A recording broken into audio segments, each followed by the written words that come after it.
শীতের দিনে এমন কেউ নেই যে পিঠা খেতে পছন্দ করে না। তো আজকে কি পিঠা বানিয়ে নিলাম দেখো।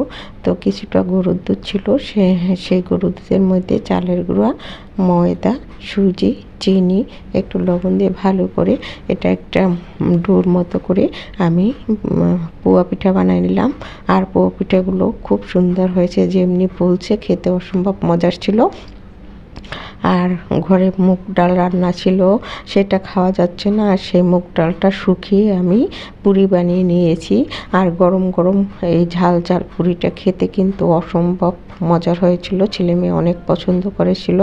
আর এখানে রান্না করে নিলাম চিতই পিঠা বানিয়ে, সেটা দুধ দিয়ে রান্না করে নিলাম। এই যে দেখতে পাচ্ছ, খেজুর গুড় দিয়ে, চাকা খেজুর গুড় দিয়ে।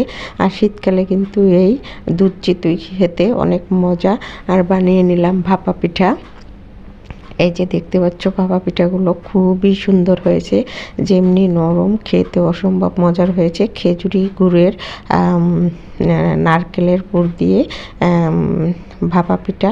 আর ভাপা পিঠা কিন্তু সবাই পছন্দ করে।